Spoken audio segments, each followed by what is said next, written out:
বেগম খালেদা জিয়ার স্মরণে ব্রাহ্মণবাড়িয়ায় দোয়া মাহফিল ও তাবারুক বিতরণ অনুষ্ঠিত হয়েছে। সানবিট সব দিবে সামাল। সানবিট ম্যাজিক প্রেস ডিশওয়াশিং এর মাথা ঘোরানো সলিউশন।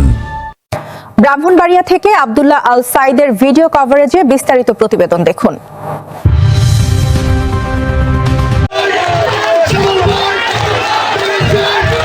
ব্রাহ্মণবাড়িয়ায় বেগম খালেদা জিয়ার স্মরণে দোয়া মাহফিল ও তাবারুক বিতরণ। সদ্য প্রয়াত সাবেক 3 বারের প্রধানমন্ত্রী ও বিএনপি চেয়ারপারসন দেশনেত্রী বেগম খালেদা জিয়া রুহের মাগফিরাত কামনায় ব্রাহ্মণবাড়িয়ায় দোয়া মাহফিল ও তাবারুক বিতরণ অনুষ্ঠিত হয়েছে।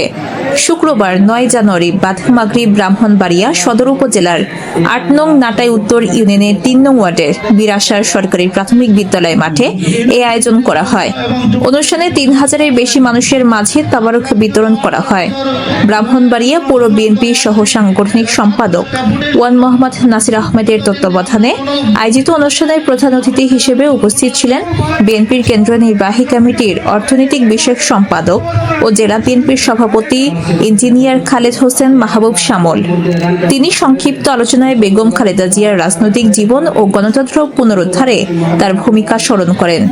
বিশেষ অতিথি হিসেবে উপস্থিত ছিলেন জেলা বিএনপির সিনিয়র সহ সভাপতি মোহাম্মদ জহিরুল হক খোকন, সিনিয়র যুগ্ম সাধারণ সম্পাদক মোহাম্মদ আলী আজম ও সাংগঠনিক সম্পাদক আসাদুজ্জামান শাহিন সহ জেলা ও উপজেলা বিএনপি এবং অঙ্গ সংগঠনের নেতাকর্মীরা। আলোচনা শেষে মরহুমার রুহের মাগফিরাত ও জান্নাতুল ফেরদাউস কামনায় বিশেষ মোনাজাত অনুষ্ঠিত হয়। এতে বিপুল সংখ্যক ধর্মপ্রাণ মানুষ অংশ নেন।